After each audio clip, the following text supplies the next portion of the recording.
Boa noite. Bem dispostos? Sim, que eu gosto.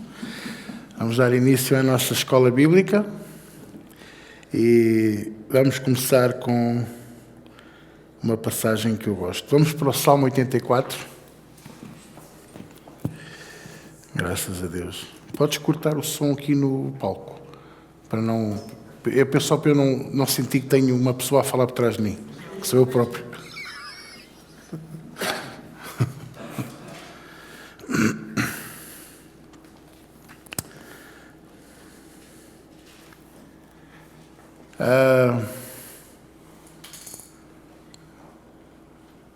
Por onde começar?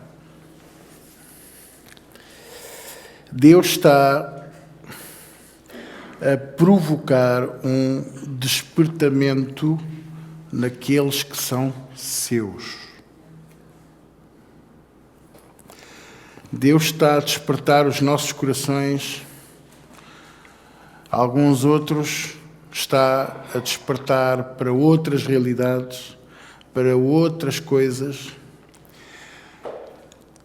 E uma das coisas que eu estou a verificar é que o nosso Deus é tremendo, maravilhoso, estupendo. Usa o adjetivo que você quiser usar para descrevê-lo.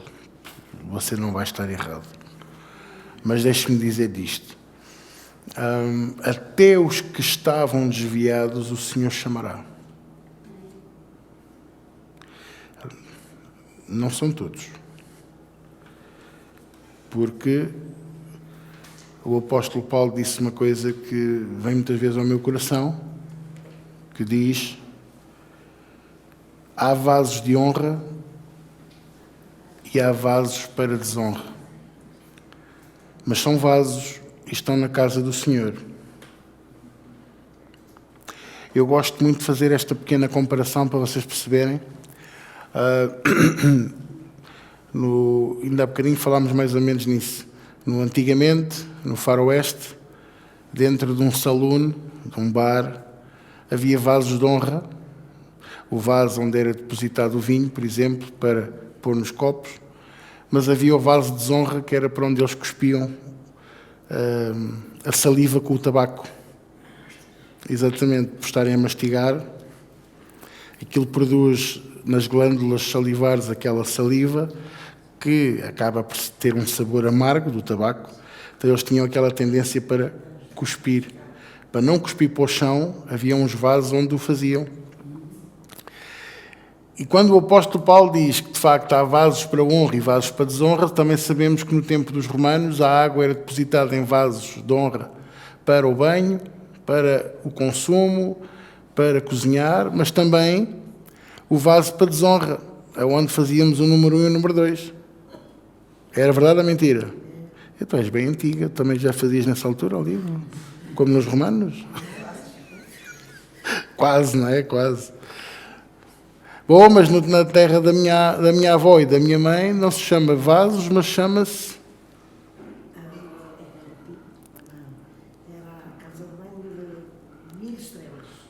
Está bem, não era isso que eu queria dizer, mas tudo bem. Mas, ou seja, não interessa se são vasos, são jarricãs, se são... Entra.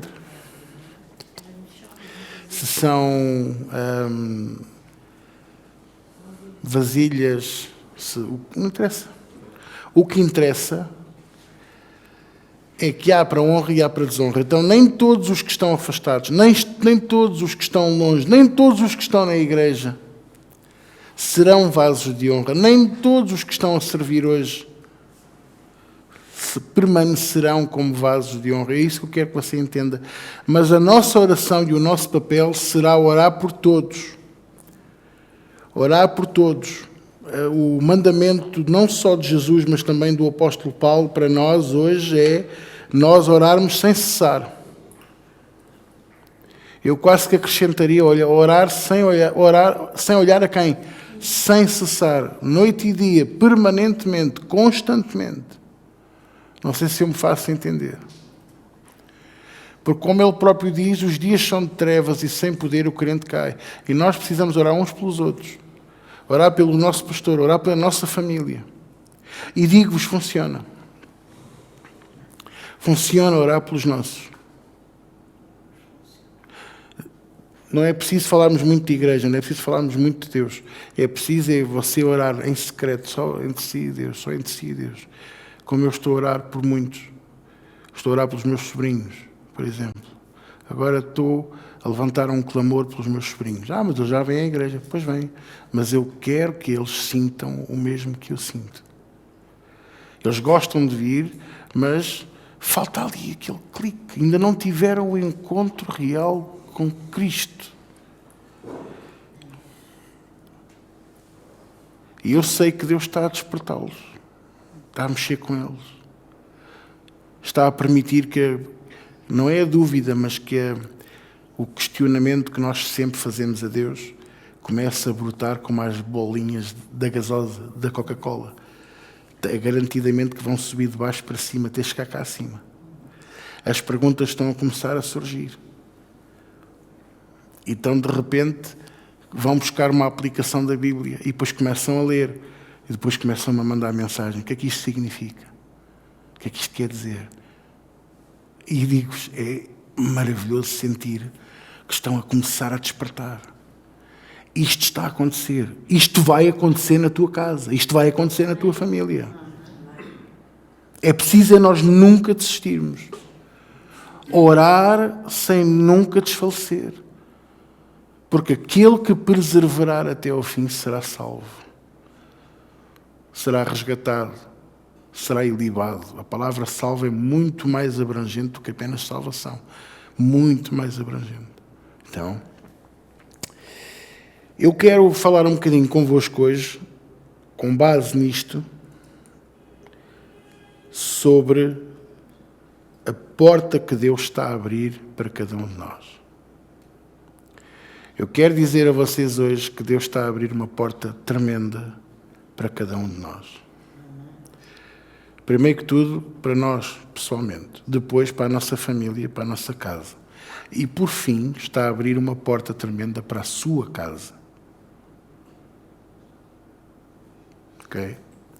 Às vezes nós, e deixe-me fazer esta pequena introdução, por exemplo, quando nós passamos por um mau bocado, quando nós passamos por uma aflição, quando nós passamos por uma situação difícil, em que muitas das vezes, mesmo que não o queiramos, as nossas emoções dominam.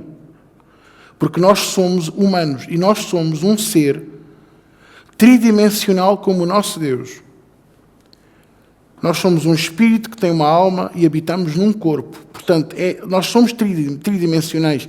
E muitas das vezes as nossas emoções, que vulgarmente chamamos de carne, a nossa carne, o nosso eu carnal, domina a nossa vida, não é por falta de oração e não é por falta de amor a Deus. É porque estamos a alimentar o eu errado. Apenas isso. Apenas isso. Porque eu conheço pessoas que oram e são exemplo de oração para mim, como pastor, e como irmão, e como filho de Deus, e, no entanto, quando vem a aflição, o eu anímico da alma, da carne, domina imediatamente. E vocês dizem, mas como é que é possível um eu da alma dominar uma pessoa que ora tanto? Porque mesmo eu acabo por alimentar o eu errado. E como é que eu alimento o eu errado? É quando, por exemplo, eu preciso de reconhecimento por orar. Ou preciso de reconhecimento do pastor porque fiz isto. Ou preciso de pôr nas redes sociais que fui entregar saco. Vocês estão-me a alcançar? Já chegámos à conclusão que o problema não era o microfone. Já cheguei lá. O problema não está no cabo. Já podemos promovê-lo a sargento. Pronto, vai aqui para o bolso, pode ser que agora fique melhor. Que não fale tanto. Quieto, sossegado. Mas o que é que vocês entendam? E quem diz isto diz outras coisas. As nossas próprias emoções. Quando muitas das vezes nós travamos a nossa chamada pelas nossas emoções. Eu não concordo, eu não quero, eu não posso. Não é como eu quero. Não. pequenas inerências, pequenos grãozinhos de areia que nós pomos dentro da nossa engrenagem com Cristo, com Deus, não tem nada a ver com a igreja, nós e Deus. E depois aquilo funciona, porque Deus é poderoso para fazer as coisas funcionar na mesma. Mas não flui da mesma maneira que fluiria se eu me rendesse totalmente a Ele. E quando eu não consigo render-me totalmente a Cristo, eu vou sempre limitar as opções dele para mim. Mas Ele é todo poderoso, mas eu é que sou o Senhor da minha vida. Ainda não é Ele. Porque no dia em que for Ele, eu garanto que a tua vida flui como a água no rio. E às vezes as coisas não fluem tanto porque nós ainda não nos rendemos totalmente a Ele. E atenção, essa luta vai permanecer até Jesus vir. Porque nós não somos perfeitos. Nós queremos sempre controlar qualquer coisa. Queremos ter sempre o domínio de qualquer coisa. Vocês estão-me a compreender? Eu quero-vos falar sobre a porta. A Bíblia fala de muitas portas. A Bíblia fala, inclusivamente, de uma porta tremenda. A primeira grande palavra, a primeira grande história, o primeiro grande evento sobre a porta, e quem diz porta, atenção, eu quero me referir à oportunidade. Porta igual, pode escrever mesmo, porta igual à oportunidade. A primeira grande história, o primeiro grande evento que nós temos na Bíblia é de Jacó. Jacó não viu a porta, mas Jacó viu a escada que levava a essa porta. E em que situações é que ele viu essa escada? No momento em que ele pensava que o irmão ia destruí-lo, porque ele sabia que o irmão vinha ao encontro dele. Ele teve que estar afastado da família e dos empregados e de toda a riqueza que acumulou naqueles 14, 20 anos, 14 anos com Labão, 20 anos ao todo da história de sair de casa dos pais, porque mesmo sendo trapaceiro, enganador, mentiroso, um filho da mãe, e do pai também, mas pronto, aqui a gente só fala na mãe, não é? O que é que Deus fez? Deus disse que era com ele. Porque ele, depois de tudo o que fez, o que é que surgiu no coração dele? Arrependimento. E aqui, irmãos, compreendam isto, é aqui que faz com que Deus não possa ainda trazer justiça a alguns dos que nós sabemos que estão em pecado constantemente. Porque naquele momento, naquele último segundo, naquele momento de aflição, naquele momento que eles sabem que Deus está ao lado deles para lhes trazer justiça, eles genuinamente se arrependem. Mesmo que no minuto a seguir voltem a fazer tudo outra vez. Nós temos na Bíblia, em Malaquias, a prova de que Deus rejeitou Esaú. Esaú fez tudo certo. Esaú respeitou pai e mãe. Esaú era trabalhador, era caçador. Esaú arranjou a mulher no momento certo. Esaú fez tudo o que era certo. Esaú respeitou a memória da herança, tudo. Mas rejeitou a primogenitura. Rejeitou a importância da ligação dele para com Deus. Porque a herança que Esaú iria receber não era a riqueza dos pais, era ele ser o patriarca da família e conduzir todos à presença de Deus novamente. Porque Isaac falhou nessa tarefa. Isaac tornou-se rico, Isaac tornou-se poderoso, Isaac teve a mulher, teve os filhos, foi um bom descendente de Abraão, mas não soube agregar a família na palavra de Deus e no princípio do Deus Todo-Poderoso, ao ponto que os filhos, que eram gêmeos, com 14 segundos de diferença, viraram-se um contra o outro. E depois o mais novo acabou por enganar o pai, com a ajuda da mãe, para ter o quê? A bênção. E vocês não perceberam? É que ele não recebeu a herança do pai. Ele não recebeu as ovelhas do pai. Ele não recebeu os carneiros do pai. Nem as vacas, nem os camelos, nem o ouro. Ele teve que fugir naquela noite. Ele apenas recebeu a bênção, que é o mais importante da nossa ligação com Deus. Tu podes não ter nada, tu podes estar cheio de dívidas, tu podes ter uma saúde precária, mas se tu estiveres ligado com Deus, tu tens tudo. Não te falta nada. E é essas pessoas que mexem com os outros.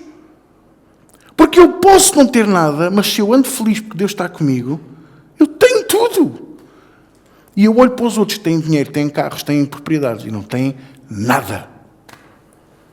E depois o que acontece? Como eu tenho ligação com Deus, Ele é um Deus de ordem. Ele começa a trabalhar em nós de dentro para fora. Primeiro em nós, depois põe em ordem a nossa vida profissional, depois põe em ordem a nossa vida financeira, depois a nossa vida emocional familiar. Quando damos conta, estamos a servir a Deus. Pode levar 10 anos. Pode levar 13, 40. Não interessa os anos. Vocês estão a perceber? Eu dei exemplo de 3 homens de Deus, biblicamente falando.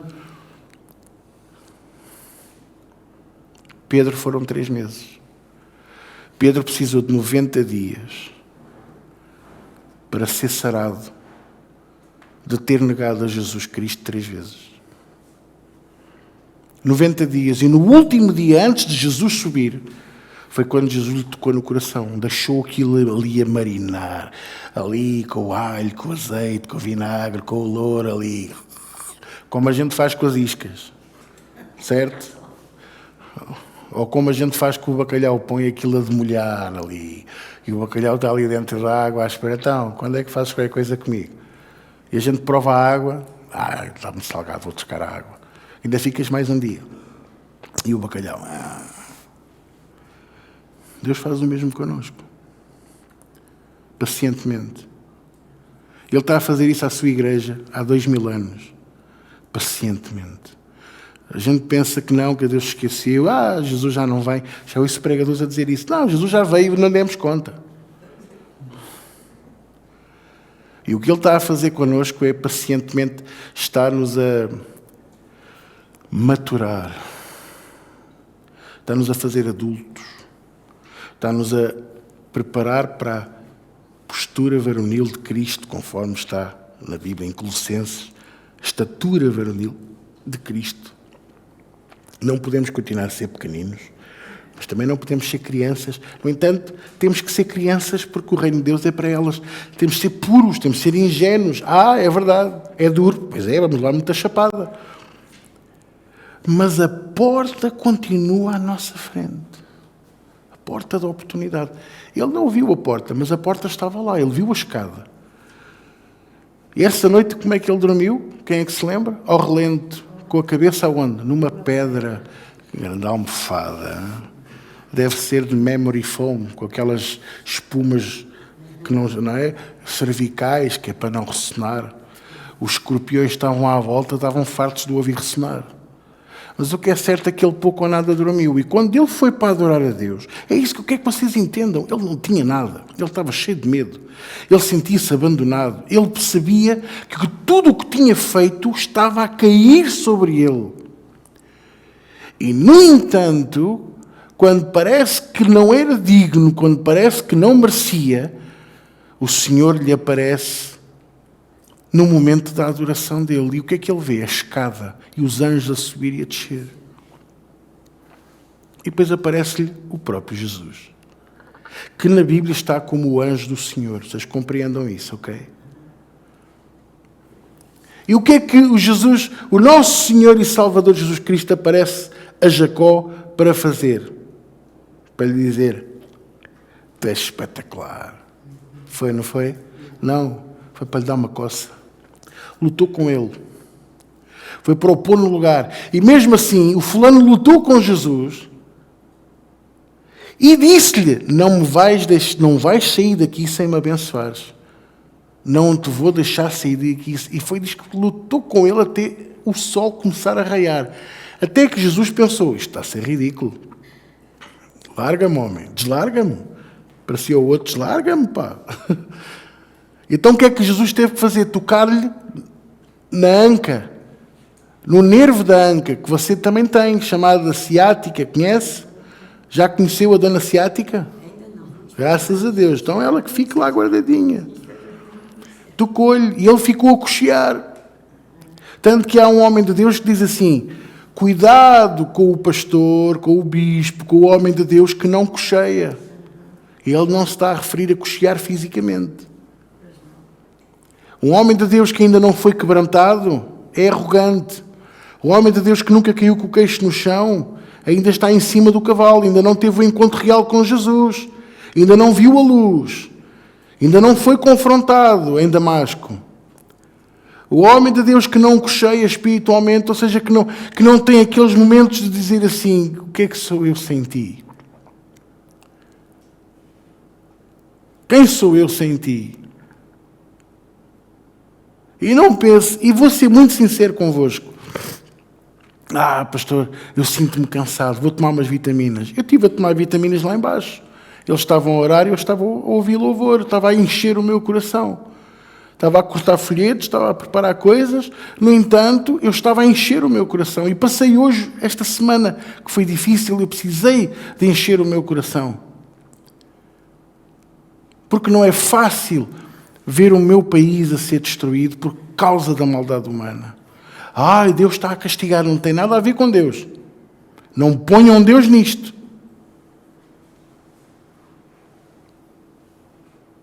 Deus não tem nada a ver com isto, porque o salário do pecado é a morte.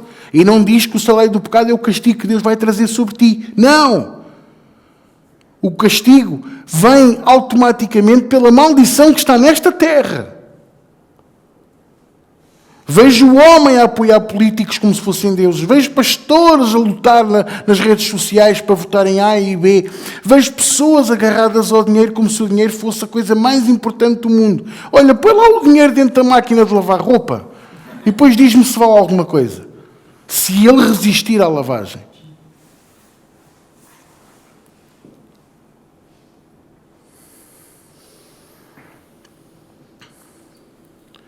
Vá lá oferecer agora 1.000 euros a cada pessoa que perdeu as coisas, a ver se eles aceitam. Eles querem telhas, e cimento, e comida. Querem a luz restabelecida, querem água a correr nas torneiras. Vocês estão a compreender?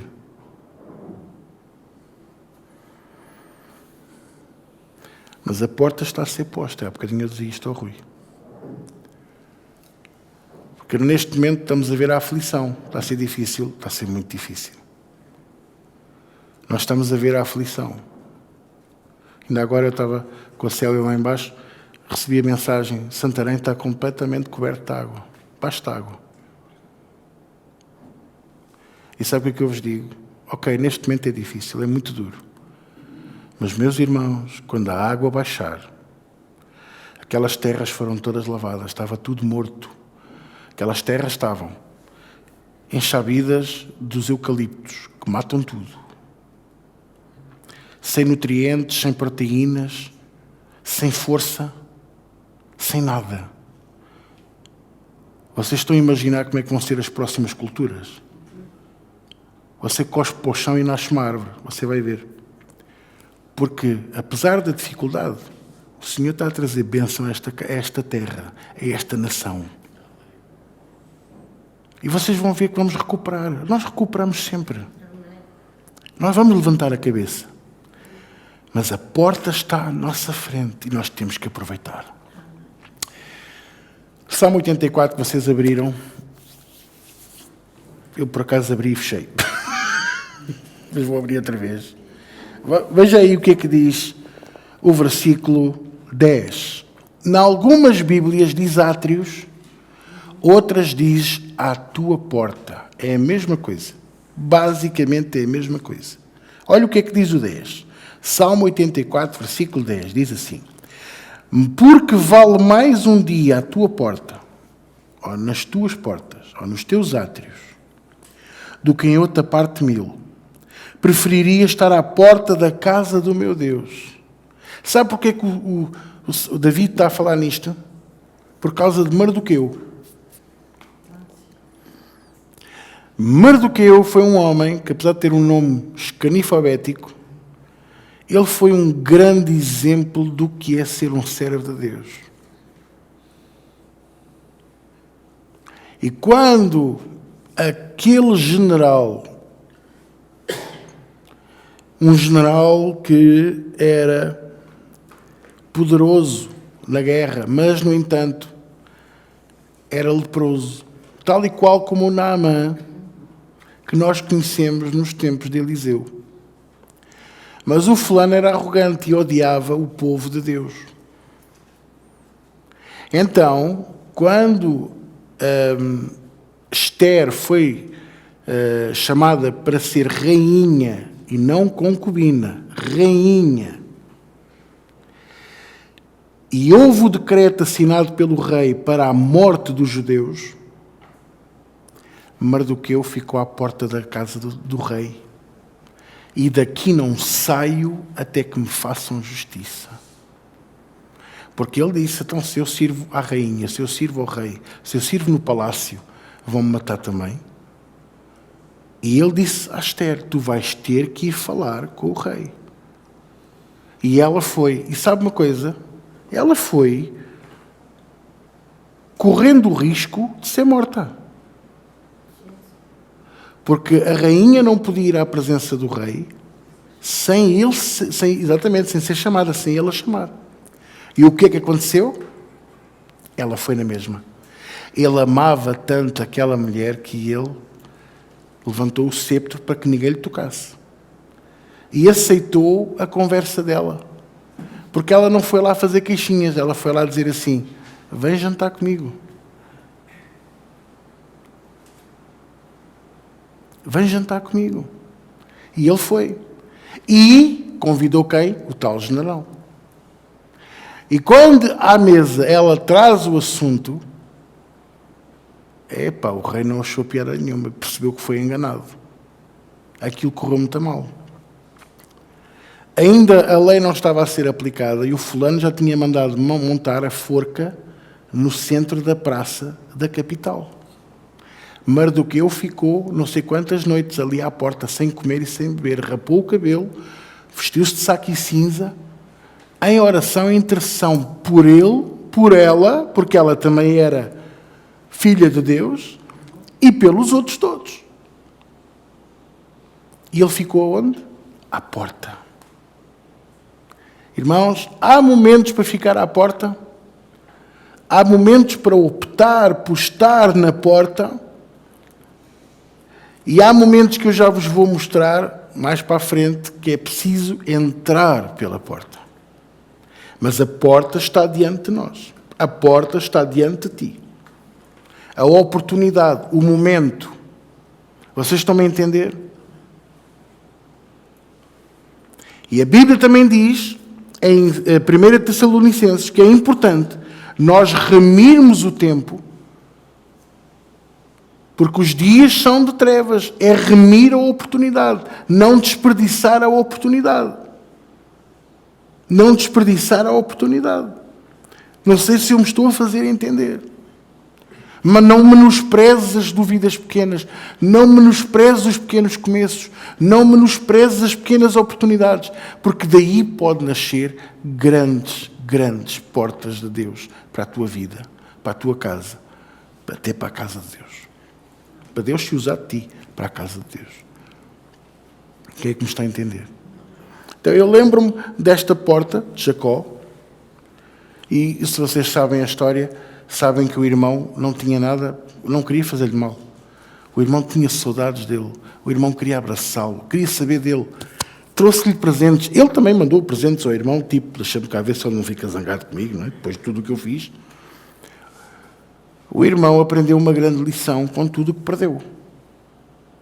Ele ficou com a riqueza do pai, porque o irmão foi-se embora. Mas, no entanto, compreendam isto, ele não tinha nada, então ele teve que ir à busca da bênção do Senhor. Teve que se fazer à vida. E quando ele se reencontrou com Jacó, apesar de Jacó ter a bênção de Deus, quem estava sarado era o irmão. E é isto que eu quero que tu entendas. Às vezes nós parece que perdemos tudo. Perdemos o ministério, perdemos a chamada. Parece, atenção que eu não disse que você perdeu. Parece que Deus se esqueceu de si. Parece que as coisas estão piores ou melhores, não sei, mas você fica sempre a achar que falta sal, falta qualquer coisa, não sei, aquela sensação que... Mas eu quero dizer que se tu te acertares com Deus primeiro, põe Deus em primeiro lugar. Mateus 6,33 não existe por acaso, existe, tem um propósito de ser. Acerta as tuas coisas primeiro com Deus e tu vais ver Deus acertar tudo. E Ele é um Deus de ordem, eu já disse isto, vou voltar a repetir, porque é importante você entender isto. E é sempre de dentro para fora. Quando tu te resolves, Ele começa a resolver as coisas de fora. Quando tu dás conta, tu já não vês as coisas da mesma maneira. Posso só dar um exemplo? Vou só dar aqui um exemplo. Hoje fizeram-me uma pergunta no trabalho, muito difícil. Mas a minha resposta não foi minha. Foi o mesmo que aconteceu com o presbítero Zé Manuel a semana passada. Quem respondeu, quem falou por mim foi o Senhor Santo Espírito. E depois daquilo sair, eu percebi que era exatamente aquilo que eu sentia, mas que a resposta não era minha. Porque eu ia precisar de ficar a pensar. E sei que se fosse há 20 anos, 10 anos atrás, eu pensava de maneira diferente. Então a pergunta foi: se uma pessoa assassinasse outra, e se ela se arrependesse, ela iria para o céu?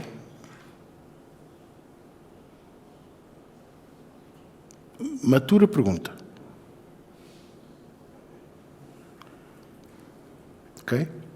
A pergunta que me fizeram foi inocente. Não foi com rasteira, nem com intenção. Não. Foi inocente. A pessoa, eu ando devagarinho a falar-lhe de Jesus e aí aquilo anda ali a mexer com ela. Porque agora anda a ter sonhos, agora anda a ter dúvidas, depois manda-me mensagens a perguntar. Depois, no outro dia, comentámos sobre uma profissional do sexo. Será que ela pode acreditar em Deus? E eu disse, acredita, mas não é o mesmo Deus que tu acreditas ou eu. E aquela resposta, ela não a percebeu logo. Ficou magoada, ficou ofendida comigo porque achou que eu era antiquado, como aos outros. Afinal de contas, és igual aos outros, porque tu não acreditas que uma profissional do sexo, uma prostituta, não acredita em Deus. Eu disse, não, eu acredito que acredito em Deus. Mas também acredito, quando nós acreditamos em Deus com convicção, a convicção dele entra em nós. Então, de repente, nós começamos a abandonar esses caminhos. Isso torna-se natural. Vocês estão a perceber? Porque é de dentro para fora. Volto a dizer, é de dentro para fora. Depois eu expliquei, depois já percebeu. Mas a pergunta foi, ela até pôs assim, se eu matasse uma pessoa, eu sei que vou parar no inferno. Mas e se eu me arrependesse, será que Deus me perdoava? E eu disse-lhe sim. Eu respondi-lhe imediato. Por isso é que eu sei que não foi meu. A resposta não foi minha. Eu disse, se tu te arrependesses genuinamente, o Senhor perdoava-te e tu irias sim viver com Jesus no céu. E ela ficou assim, chocada a olhar para mim. Deus perdoa o homicídio? Se houver arrependimento genuíno, sim. Disso eu não tenho dúvidas. Se fosse há 10 anos, eu dizia-vos que eu ficava ali a pensar o que é que eu diria e o que é que a Bíblia diz, mas o que é que eu diria? Estão a perceber? E é aqui que a gente vê a transformação que Deus vai fazendo em nós. Então eu pergunto,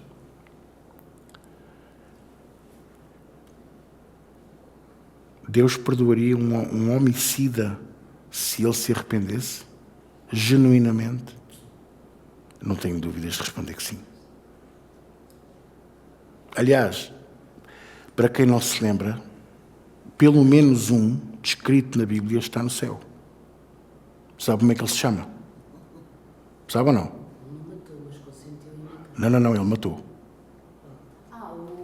Moisés matou um egípcio e nem pensou 2 vezes. Depois teve 40 anos a moer a cena no deserto, a ser vencido. O Moisés que matou o egípcio precisou de 40 anos para morrer no deserto. No dia em que provavelmente o fulano morreu de vez, a sarça ardente apareceu. A porta! A porta! Abre os olhos! A porta apareceu. Ele já não queria saber das ovelhas. Ele já não queria saber se as cabras caíram do monte ou não caíram. Ele ficou espantado a ver aquela árvore que ardia e não se consumia. O que está descrito é: deixa-me virar e olhar com atenção para esta coisa extraordinária que está a acontecer, que eu não consigo entender. E logo o Senhor lhe disse: ó, tu aí. Foi assim que Deus disse? Chamou-o pelo nome. Quando a porta de Deus está à nossa frente, Ele não te trata por filho, nem por fulano, nem tu aí. Ele diz o teu nome. Moisés, tire as sandálias dos teus pés, porque o lugar que tu pisas é santo.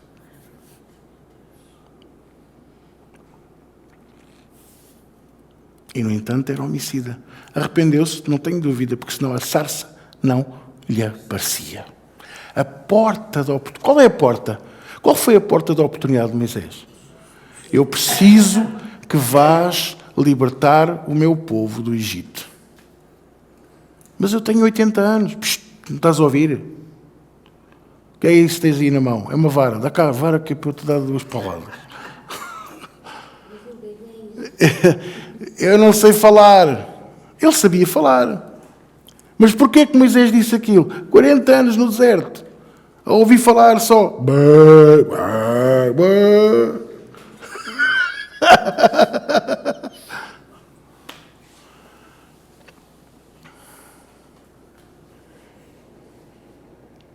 Eu quero muito que vocês entendam isto, que isto é tão importante para nós. Esta pergunta que ela me fez, a mim mostra-me que a sarça ardente está quase a aparecer na vida dela. A luz de Damasco está quase a aparecer. A porta. A porta. O que é que Jesus disse? Eu sou a porta. Eu sou a porta. Ele é a salvação. Então, qualquer porta que tu tenhas na tua vida, seja ministério, cura, libertação da família, seja o que for, tem salvação misturado. Tem o sangue do Cordeiro misturado. Aonde é que o sangue do Cordeiro foi barrado lá no Egito para que o anjo da morte... Exato, nos ombreiras da porta. Porquê que a porta não precisava de levar sangue? Porque a porta é Jesus. E vocês podem não acreditar, mas isto o Senhor entregou-me quando eu estava aqui a subir a escada. Eu só fui ver um versículo. E já lá vamos, que é Apocalipse 4, que é o versículo final. Quando Lázaro já jazia morto, quantos dias? Quem sabe? 4 dias. Diz que até já cheirava mal.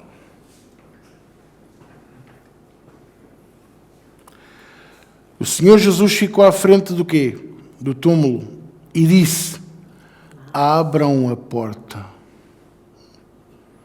E depois então, removam a pedra. Pronto, removam a pedra. Nós hoje vamos ao centro comercial e chegamos ao pé da porta e fazemos. E a porta... É a mesma coisa. Eu não sei qual é a frase que tu vais dizer. Eu não sei o que é que Deus vai pôr à tua frente. Mas o que eu sei é que tu tens que dizer as palavras certas quando a porta se abrir. A uma menina foi Talita Cumi. A Lázaro foi: sai para fora.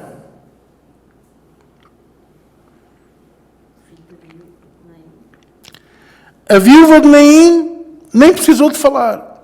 Ele só lhe tocou o esquife.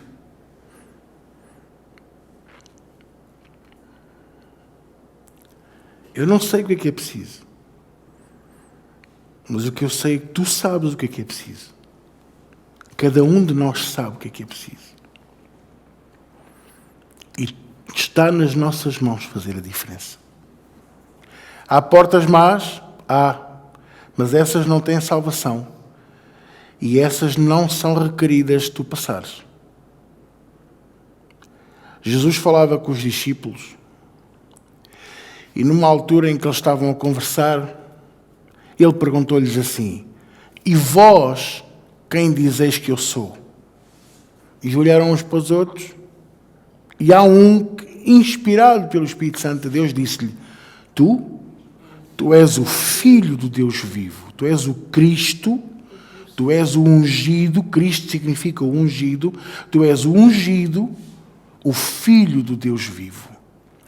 E o Senhor Jesus respondeu-lhe e disse-lhe: bem está, Petros, Pedro, Petros, que significa pedregulho. E vamos ser sinceros, só que entre nós, que ninguém nos ouve, Pedro era um pedregulho com olhos. Lembra-se o que é que eu ensinei a semana passada na escola bíblica? Todos nós temos dois fulanos dentro de nós, Pedro e Saulo. Olhe para o pedregulho com olhos que está ao seu lado.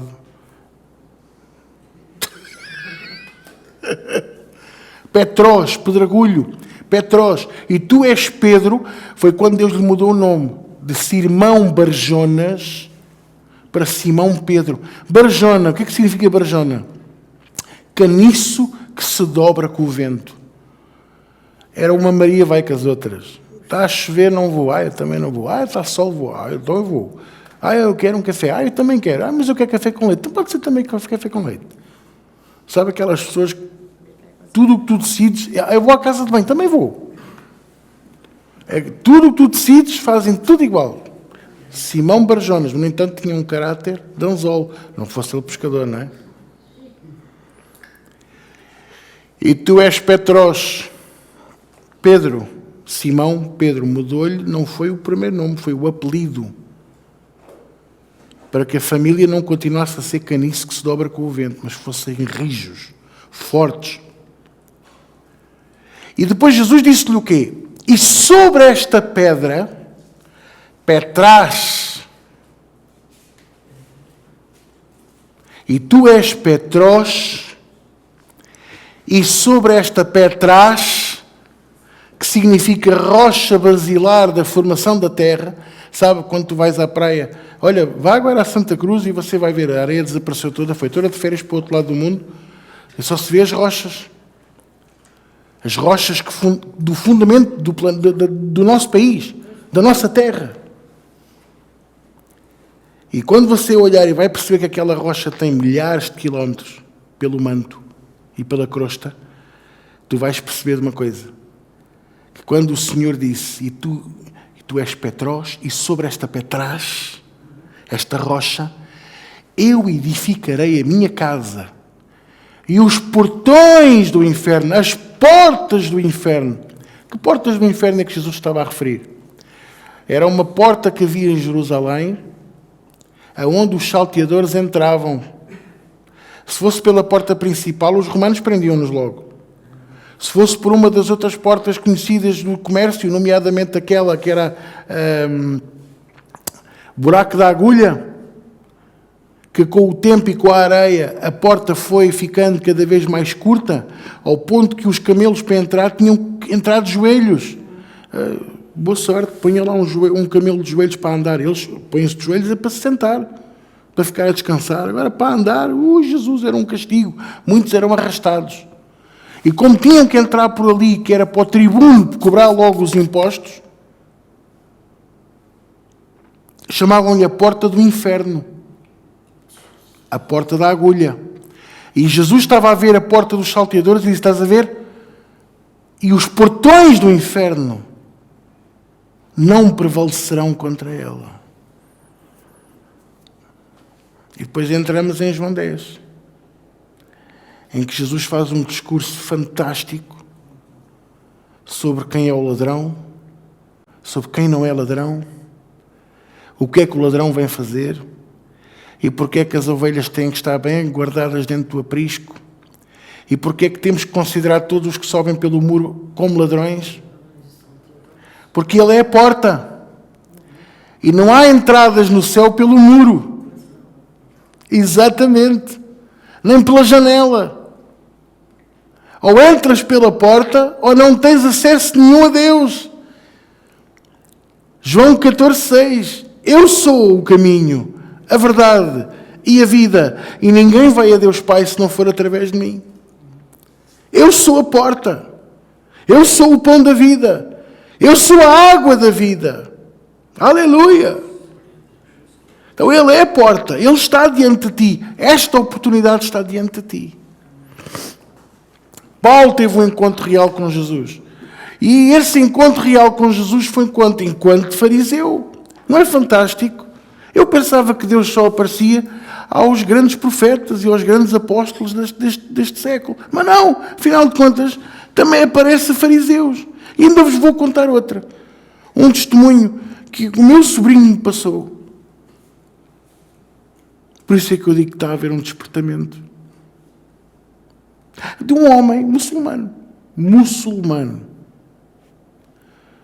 Que, zangado com estas doutrinas maometanas dos infiéis, do ódio, da jihad, da guerra santa, afastou-se de todos os costumes muçulmanos, mas também não queria nada com os judeus, não queria nada com os evangélicos. Ele chegou a me dizer, eu considerei-me ateu.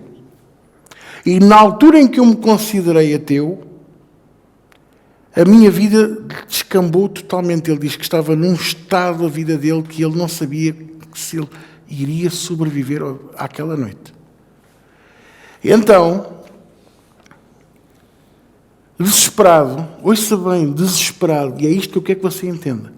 Desesperado, a oração dele foi: se tu és real, fala comigo. E continuou a trabalhar. De repente ouviu uma voz por trás dele, por trás da nuca, que lhe disse assim: telefona à tua mãe. E ele olhou para trás, não está aqui ninguém, estão só no meu escritório. Continuou a escrever e a voz disse-lhe: telefona à mamã. E ele parou e pensou: espera aí, isto não é um termo que sou eu que uso para a minha mãe. Telefona à mamã. Ouviu uma terceira vez: telefona à mamã.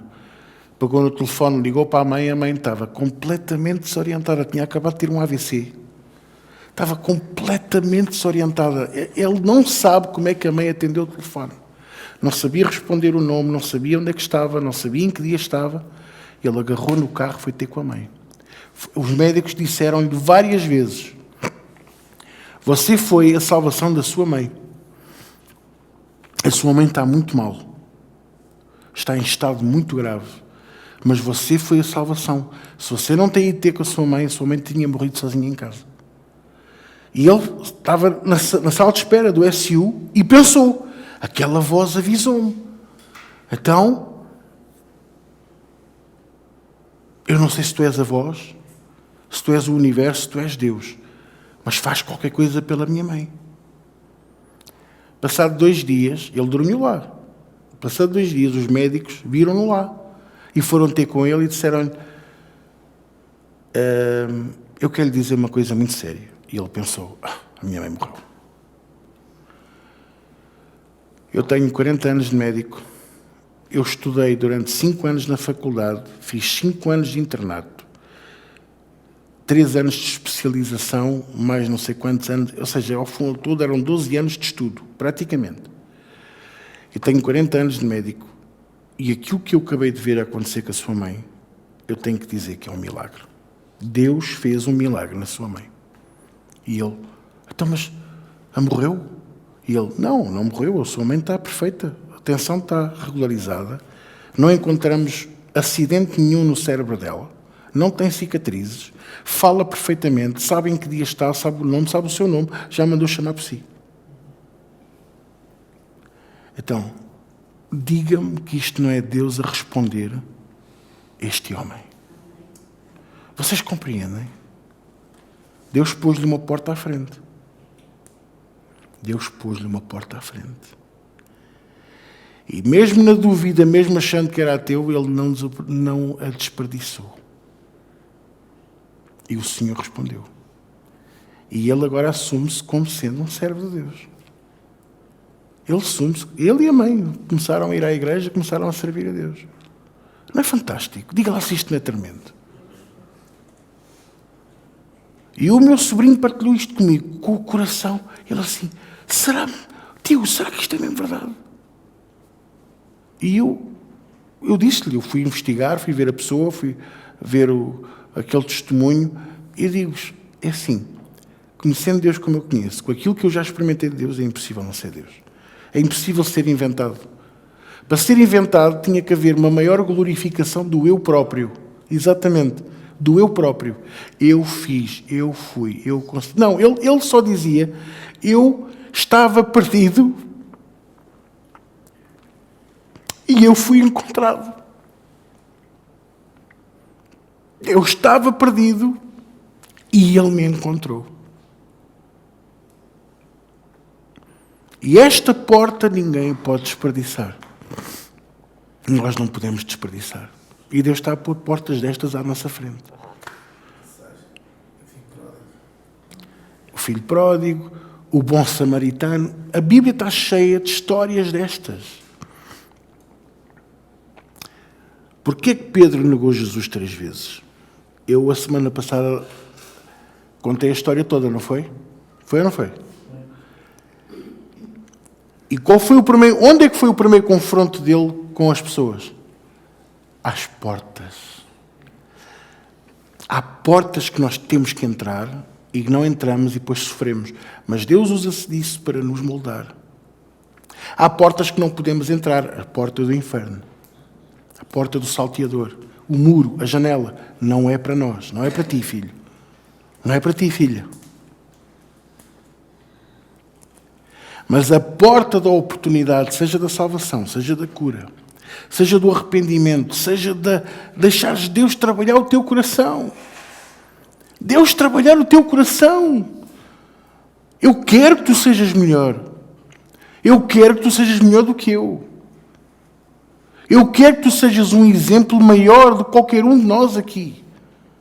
Porque esse exemplo, esse testemunho, esse Cristo, vai ser a porta de alguém. Vocês estão-me a entender? Vai ser a porta de alguém. Apocalipse 4. Eu poderia falar de tantas outras portas.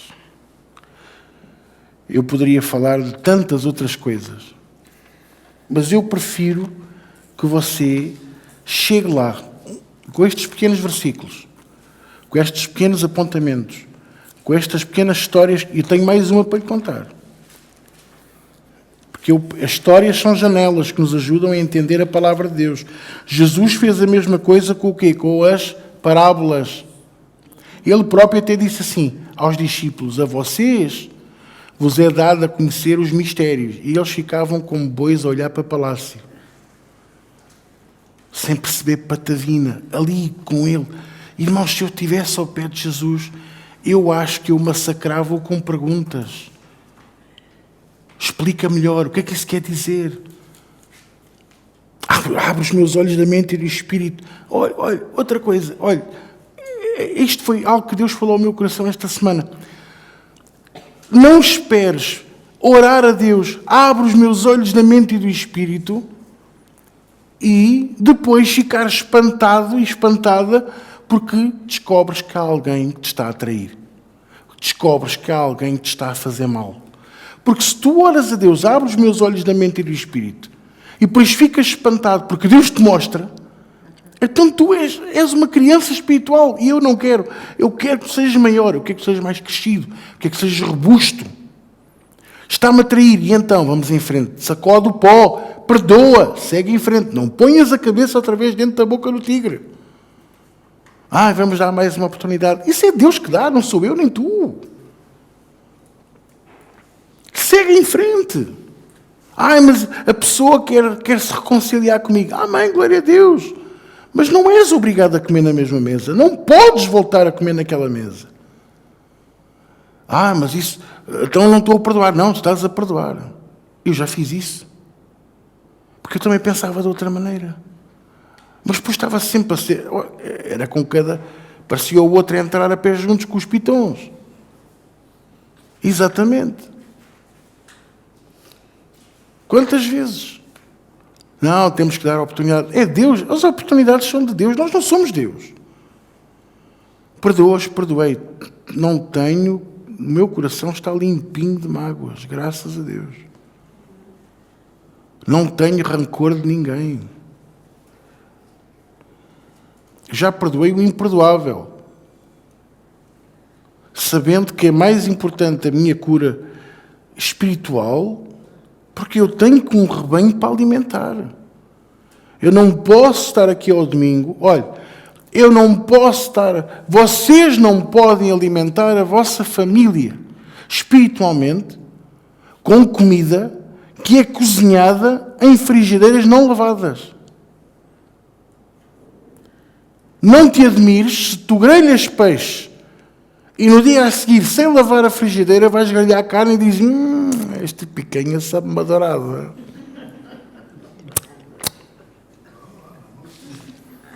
Estão a perceber o que eu estou a dizer? Mas é isto que eles vão sentir. É o que tu vais sentir ao ouvir o teu pastor se o teu pastor não perdoa. Se o teu pastor está com mágoas. Porquê? Porque o coração dele vai-vos dar bife. Porque se ele for como eu, vai-vos dar bife, não vos vai dar palha. Mas o bife vai saber a peixe. O bife vai saber a qualquer coisa estranha. E eu não estou a falar daquela frigideira da casa das bifanas que há 20 anos que não é lavada. Que essas sabem melhor. Eu estou a falar de uma coisa já fishy. Sabe quando já cheira a puxum? Pronto, vocês sabem. Ok, eu não quero tirar o apetite a ninguém. Exato. Olha, eu também não, por isso... mas eu não. Tu não podes alimentar a tua família espiritualmente se tu estiveres assim, porque as pessoas estão à tua volta. A primeira vez que comem, a segunda já não. E à terceira já te dizem assim: como é que tu vais falar disso se tu nem praticas nada disso? Começam-te a pôr em causa. Então lava bem o teu coração, perdoa. Perdoa como? Perdoa imediatamente, mesmo que ainda não sintas, e atenção que nós não andamos pelo que sentimos. Andamos pela fé. E a fé é um dos frutos do Espírito. Assim como, para mim, o perdão é manifesto como fruto do Espírito. Uma pessoa que não perdoa não pode estar cheia do Espírito Santo de Deus. Queres ter experiências com Deus? Queres ver a porta a abrir-se diante de ti? Tu tens que ter o fruto do Espírito manifesto em todas as suas 9 formas. Tens fé, tens esperança, tens força, mas não tens alegria. Lamento informar. Não tens o Espírito de Deus dentro de ti.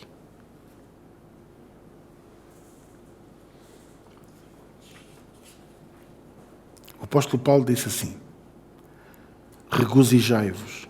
Outra vez vos digo. E sabe quando é que ele escreveu isso? Preso. No pior momento da vida ministerial dele. Mais um recurso voltado para trás. O Império Romano não lhe deu a liberdade e, pior, foi abandonado por quase todos os que diziam que eram discípulos dele. Só ficou um, e o outro, coitadinho, Timóteo, que o amava como um pai. Todos me abandonam. Lembra-se? Há pessoas que olham para aquela epístola e dizem: ele estava tão melancólico aqui.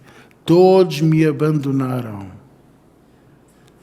E é na altura em que ele escreve: regozijai-vos. Outra vez vos digo: regozijai-vos no Senhor e na força do seu poder. No Senhor e na força do seu poder. Então, Apocalipse 4, versículo 1. Isto aconteceu com o outro, o João, apóstolo João. Um grande homem de Deus. Foi desterrado para a ilha de Patmos. A ilha de Patmos ainda hoje só tem 2 coisas: catos e gaivotas. Parece as berlengas.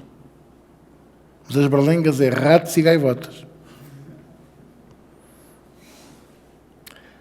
Depois destas coisas, versículo 1, olhei e eis que estava uma porta aberta no céu. Oh, que coisa maravilhosa! A porta já não está fechada. A porta está aberta. E a primeira voz que, como de trombeta, ouvira falar comigo, disse: sobe aqui e mostrar-te-ei as coisas que depois destas devem acontecer. E logo fui arrebatado em Espírito.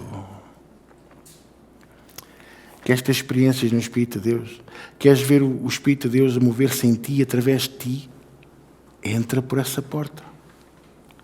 Limpa o teu coração. Põe a tua vida em dia com Cristo logo de dentro para fora. E apressadamente verás as coisas a acontecer na tua vida. Isaías 58 diz: apressadamente a tua cura brotará, se retirares no meio de ti o estender do dedo, o falar vaidade.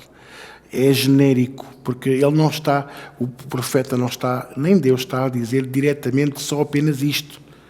É tudo o que deriva do estender do dedo, a acusação, o pensamento impróprio, a murmuração, o querer levar outros a pensar como nós.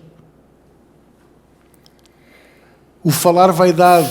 Você já reparou que são os dois pilares da derrota de Satanás no céu? Da derrota de Lúcifer. Aquilo que o fez ser expulso. Que levou 1/3 dos seres espirituais a serem enganados. Apressadamente a tua cura brotará. E a tua alva brilhará como ao meio-dia, a tua luz, a glória de Deus brilhará. E então, o que é que vai acontecer? As pessoas vão olhar para ti e vão dizer assim: os teus olhos estão a brilhar outra vez. Estás diferente outra vez. Já há muito tempo que eu não te via assim. Quem é que me está a entender? Então, o Senhor, eu digo-vos, Deus está a ser mesmo muito bom para mim. Tem sido muito bom para mim e para vocês, no sentido que me dá sabedoria, dá-me a palavra e tem sido bom para nos revelar o propósito dele para cada coisa. Mas Deus tem um propósito para tudo. Deus sabe o que está a fazer, sabe o que está a falar. No meio da destruição, o Senhor está a preparar os próximos anos de bênção e prosperidade desta nação. No meio da aflição da tua casa, o Senhor está a preparar os próximos servos. Os próximos servos estão a ser preparados. Já não estão a ser preparados em institutos, nem escolas bíblicas. Estão a ser preparados nas tareias da vida. O melhor pregador é aquele que sente a verdadeira ausência de Deus. E quando o recupera, nunca mais o larga. E até aquele que nunca o tinha experimentado, quando o experimenta e faz a comparação de como era e como é, pensa assim: como é que eu pude andar tantos anos sem ele? Nicky Cruz, diante de David Wilkerson, com a faca na mão: eu vou-te cortar em 1000 pedaços. E aquele homem, com a Bíblia assim, posta assim no peito, disse: podes-me cortar em 1000 pedaços, que cada um desses pedacinhos vai te amar ainda mais do que aquilo que eu já te amo agora. E aquele jovem começou a tremer. Dobrou o joelho. O líder dos tubarões estava a dobrar o joelho ao pregador. Um sinal de fraqueza. Mas enquanto eu sou fraco, então eu sou forte. Virou-se para os outros e disse: caluda, tudo a dobrar o joelho. Deus dobrar o joelho. Todos confessaram Jesus como Senhor e Salvador. Se seguiram a Jesus ou não, não interessa. Mas Nicky ainda hoje é pregador do Evangelho.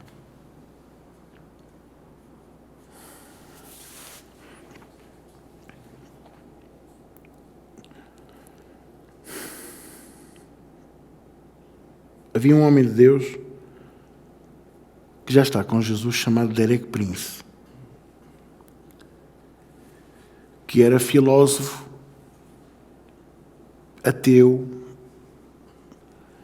e quando durante a Segunda Guerra Mundial, foi convocado para fazer parte do exército, foi colocado no destacamento britânico que estava no norte da África, nomeadamente na zona da Argélia, Tunísia, aquela zona ali, mediterrânica. E lá, talvez pela diferença de temperaturas e de tempo, não é? do clima, desenvolveu um problema de pele tão grave, que os médicos disseram que ele ia morrer. A pele dele estava-se a desfazer. Você sabe, eles diziam que não era propriamente, vamos ser sinceros, não era lepra. Mas era muito parecido, porque ele coçando, aquilo abria um buraco, feridas. Se não morresse pela doença, morreria certamente pelas infecções. Então ele nunca combateu, nem nunca fez nada, esteve sempre dentro da enfermaria. Como viam que ele estava às portas da morte, iam-no promovendo, punham-lhe mais uma medalha, do estilo para o motivar, porque ele estava ali. Um fulano estudioso, habituado a ler, a estudar, pediu livros para ler, para não estar ali só deitado na cama, não é? Ou sentado na cama. E então trouxeram-lhe uma caixa cheia de livros, Immanuel Kant, sei lá, uma quantidade de filósofos gregos e britânicos e russos. Ele tinha ali quase que um buffet de livros de filosofia, mas lá no meio estava uma Bíblia. E ele pensou, é o único livro que eu ainda não li. Li todos os outros e vou ler este. Mas, veja, ele começou pelo princípio, pelo Gênesis, não é? E começou a ler com aquele espírito típico filósofo. Leu a história, saltou as genealogias, como todos nós fazemos. Leu, e depois chegou ao Novo Testamento. E quando chegou ao Novo Testamento, percebeu que o ritmo era diferente. E então começou a ler e começou a acontecer uma coisa muito estranha, que era um líquido aparecia-lhe nos olhos quando Jesus fazia coisas. Isto é ele a contar. Estou a contar-vos como ele contava nas aulas de escola bíblica dele. Então aparecia-me aquele líquido estranho, que a gente chama de lágrimas. Um britânico típico, filósofo, frio, não tem emoções. Ele estava a morrer e ele estava bem, estava resolvido com ele próprio, pensava ele. Então ele começa a ler a cura da mulher do fluxo de sangue, do homem da mão mirrada, do menino que tinha aquele problema que se lançava no fogo, do outro que tinha não sei o que na cabeça, o cego, o surdo e mudo. E ele começa a pensar, será que eu vou encontrar aqui alguém a ser curado da pele? Até que ele tropeça na história dos 10 leprosos. Exatamente. E ele pensou, isto não é lepra, mas é parecido. Em lágrimas, já no livro de João, numa noite, todos a dormir na enfermaria. Uns sem um braço, outros sem uma perna, outros a morrer, outros menos mal. E ele era o único que estava inteirinho ali, mas a morrer.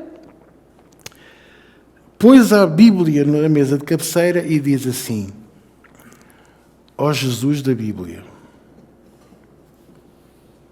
se tu és verdadeiro e tu fizeste estas coisas todas com estas pessoas, tu também me podes curar. Eu quero ser curado. Então diz, a descrição é dele, e olha que eu não duvido. De repente começou a sentir a cama a tremer e pensou, um tremor de terra aqui? Mas olhou e era só a cama dele que tremia. Todos os outros estavam a dormir profundamente e nenhuma cama mais tremia. E ele pensou, o que é que se está a passar aqui? Se já tivesse sido feito o filme do Exorcista, provavelmente ele... ainda não. Então a cama a tremer e ele pensou, o que é que está a passar? E diz que sentiu como que uma luz a iluminar e ele disse, és tu? Jesus. E ainda ele não tinha chegado a Atos dos Apóstolos. Será que és tu? Se és tu, salva-me. Porque há um dos cegos que diz que quer ser salvo.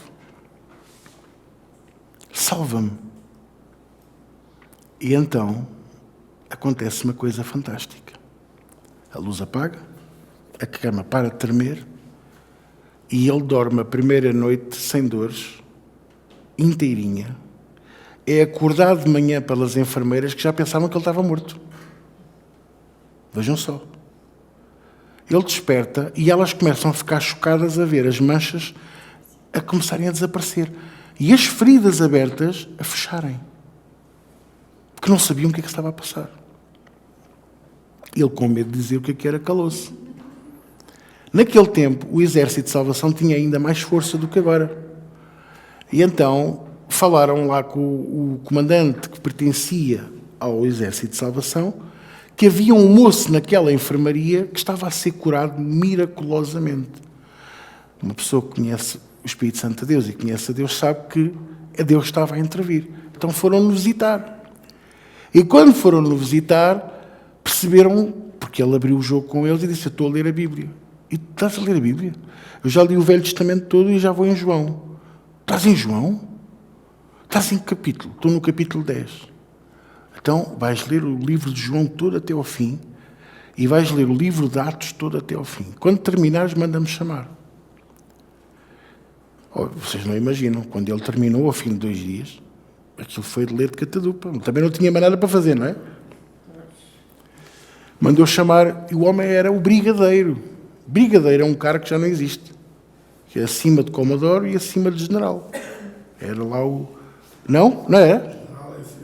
Ah, é? Eu pensava que era o contrário. Mas pronto, era o brigadeiro. Então o homem vem com a sua escolta. Para bom, tal, lá aparece. E ele diz: eu já li. Ah, já leste? Até aí o que é que tu tens a dizer? Eu quero receber o Espírito Santo. E eles dizem: mas tu sabes o que é isso? Sei, está aqui, Atos 2. E começa a falar para eles como se foi instruído por Deus. Vocês percebem? Quando nós, este tipo de relação, e então eles agarram nele, levam-no até ao jipe, tiveram receio que os outros na enfermaria não reagissem bem. Levaram-no até ao jipe, enfiaram-no dentro do jipe e oraram com ele. Então disseram só assim: Senhor Santo Espírito, desce sobre o Derek e dá-lhe a evidência de falar em novas línguas. E de repente o brigadeiro começa. E ele pensou: olha, está-lhe a dar a mesma coisa que me deu. Depois o carro começa a tremer e ele começa a ver tudo a tremer e olha para fora e está tudo a andar normal. Isto não é um tumor de terra. Até que ele começa a tremer e de repente ele próprio diz que queria parar a boca, fechar a boca e não conseguia. E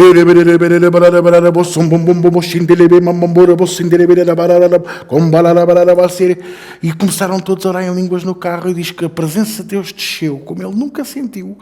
O Espírito Santo desceu, ele saiu daquele carro completamente curado.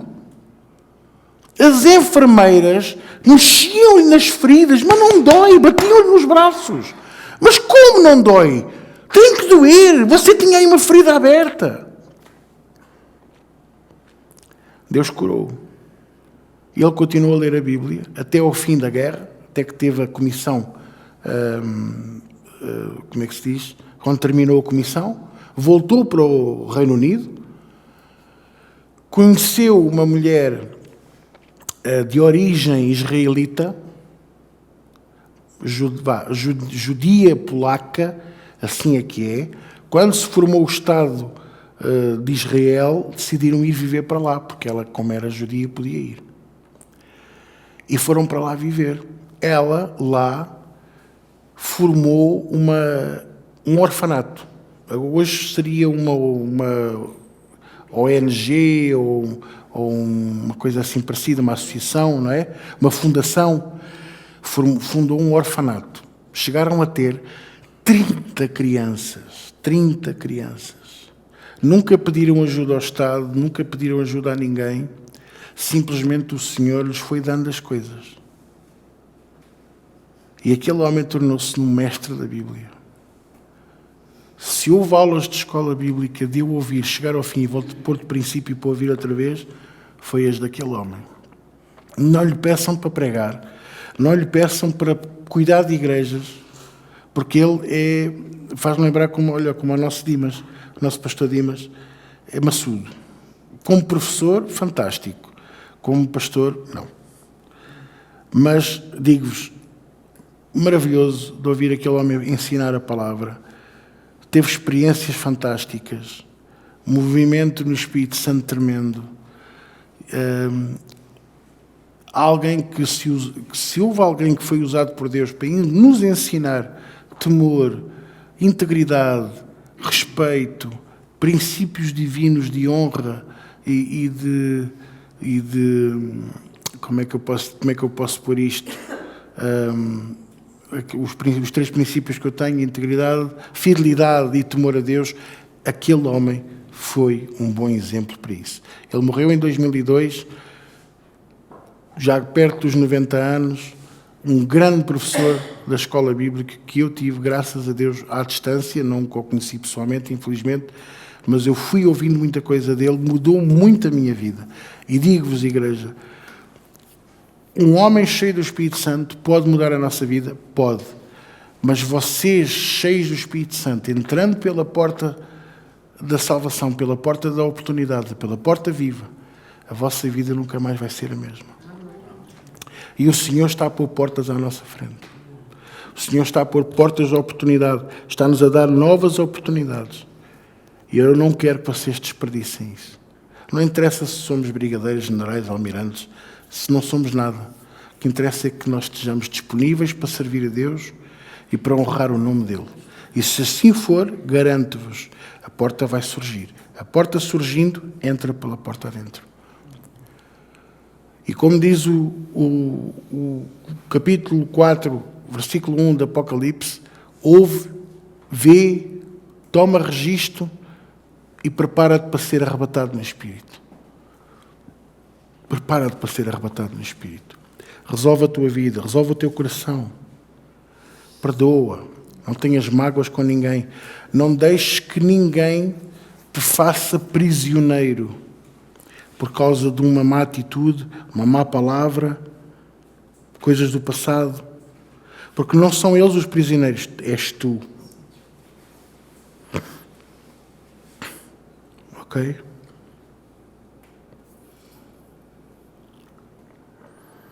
A pergunta que está a vir à vossa cabeça é: e se for Deus? E se for Deus a trazer mágoa ao meu coração? Às vezes traz, às vezes permite. E Ele às vezes permite circunstâncias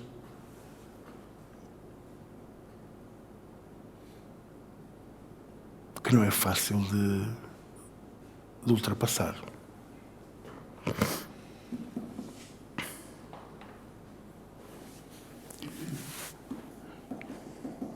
Aquela viúva que vai a Eliseu e diz: o meu marido, teu servo, é morto. E eu tenho dívidas, e os credores querem vir buscar os filhos para pagar as dívidas. E agora? Se fosse hoje em dia, alguns de nós diziam assim: como é que Deus permite isto? Eu servi o teu nome. Eu estou a dizer uma coisa que eu já disse. E aquele que estiver aqui que diga assim: eu nunca disse, eu vou buscar a ripa amarela da minha mãe para expulsar o mentiroso dentre ti.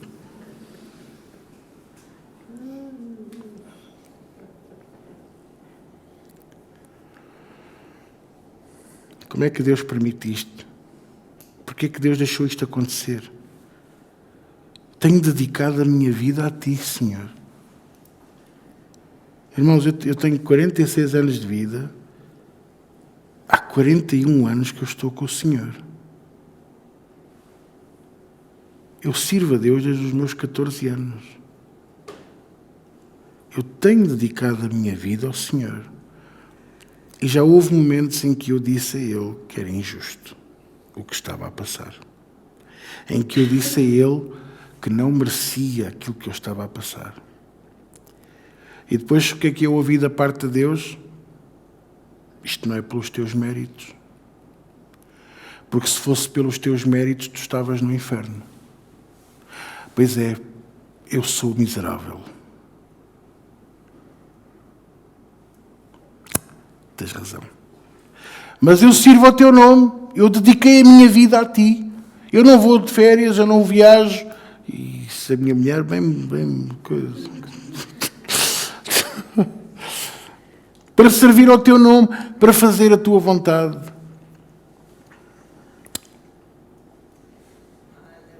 E depois ele diz assim: e não te tenho dado tudo? Tem-te faltado alguma coisa? Não, pois é. Estou a ser injusto. Mas o quê? Eu não disse: quem quiser vir após mim, negue-se a si mesmo, toma a sua cruz e siga-me. Então toma a tua cruz e segue-me.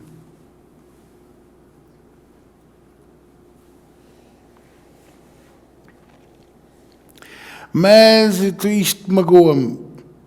Olha, os cravos nas minhas mãos, nos meus pés, também me magoaram. Já nem te falo da coroa de espinhos e das pancadas que eu levei antes e das 39 chicotadas e o vexame, a humilhação de fazer 1,6 quilómetros desde o Sinédrio até ao Gólgota, ao Calvário, pela rua chamada direita, descalço, a tropeçar em pedras, descalço. Gostas de andar descalço? Em casa eu gosto, sabe-me bem. Mas e na rua? Vai lá agora andar no Alcatrão e as pedrinhas ali a picar. Hã? Ou corre lá pelo meio da mata. Vocês estão a perceber o que eu estou a dizer, então? A carregar com 90 quilos ao ombro, aproximadamente o peso da madeira daquela cruz. Desidratado, sem dormir, esfomeado, depois de levar 39 chicotadas. E tu falas-me em dor? Pois é. As tuas dores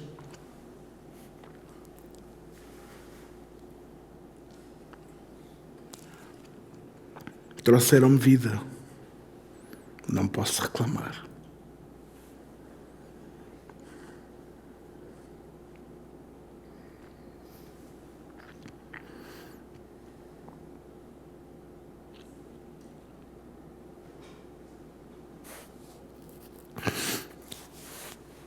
É injusto. Não é.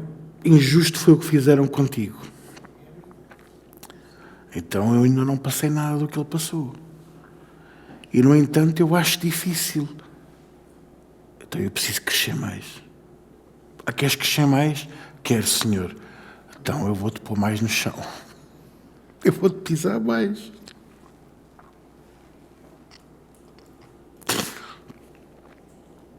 Eu vou-te bater mais. Eu vou-te partir mais. E vão-te usar. E vão-te cuspir. Vão escarrar-te na cara. Vão dizer coisas que tu nunca fizeste. Vão-te acusar de coisas que tu nunca foste. Mas olha, anima-te e alegra-te. Porque assim podes fazer parte da minha mesa e da minha casa.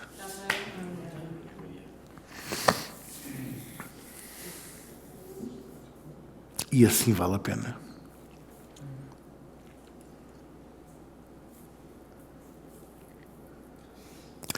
Percebe porque é que eu tenho escola bíblica na vez da tradicional reunião de oração ou de intercessão?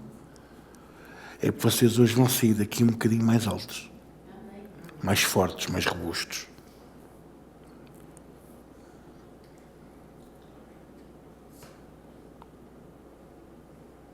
mais cheios do Espírito,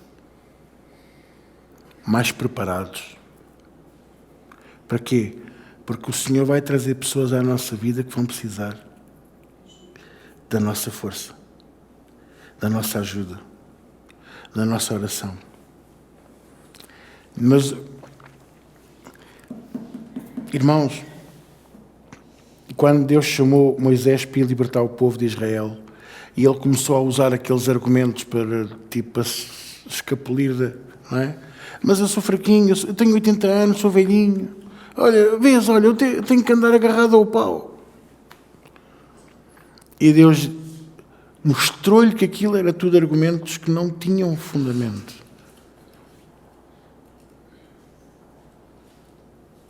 O pau, de repente, era uma cobra. A mão posta dentro da roupa era leprosa e depois era curada. Para mostrar que o poder de Deus estava com ele. Não te preocupes, eu te vou fortalecer.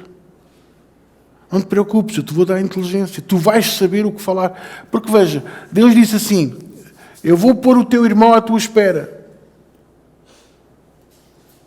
O irmão dele tinha 87 anos. Portanto, 2 pavios para queimar uma vela. E qual deles caiu primeiro? Nenhum. Porque o Senhor fortaleceu. E depois diga, Deus disse assim: o teu irmão vai lá estar, o teu irmão falará por ti. Mas nunca falou. O irmão nunca falou. E é isso que eu quero que tu entendas, que muitas das vezes nós estamos à espera de alguém que nos ajude a fazer a chamada, mas no momento certo, tu seguras o bicho pelos... Porquê? Porque o Senhor te fortalece. Põe as palavras certas. Dá-te a capacidade, dá-te o intelecto, inteligência. Abre-te os olhos da mente e do espírito. E por isso tu chegaste até aqui. E tu podes dizer o mesmo. Tu podes dizer o mesmo que Jacó. Betel, a pedra, é a casa de Deus. Tu és a casa de Deus. E podes dizer o mesmo que Samuel, Ebenezer. Até aqui o Senhor nos trouxe. E graças a Deus porque te trouxe para aqui. Graças a Deus porque tu estás aqui a servir a Deus comigo. Graças a Deus que estamos juntos. Graças a Deus porque vamos fazer coisas extraordinárias. Vamos fazer prodígios e maravilhas em nome de Jesus Cristo. Posso ouvir um amém?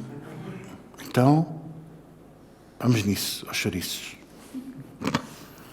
Vamos orar? Hã? Comeste um chouriço ontem? Não, falamos no chouriço e no chouriço. Ah, sim, sim. Coitada, a irmã Conceição. Não, irmã A irmã Maria da Atibá. Já está com Jesus. Paizinho, graças te damos por este tempo, Senhor, na tua presença, pela tua palavra, pelo teu Espírito, pelo abrir os olhos da mente e do Espírito, pela revelação da tua palavra, revelação, Senhor, mais um bocadinho da tua intimidade para connosco. Graças te damos pelo fortalecer do nosso homem interior e da fé no nosso coração, porque a cada dia estamos a formar a estatura varonil de Cristo, Senhor, que nos faz crescer e nos faz debitar do teu Espírito, Senhor. Que nós saibamos aproveitar todas as oportunidades e entrar pela porta certa, Senhor, pela porta de salvação, pela porta da cura, pela porta da oportunidade, para a tua eterna glória, Senhor, em nome de Jesus. E todos dizem comigo? Amém. Até domingo.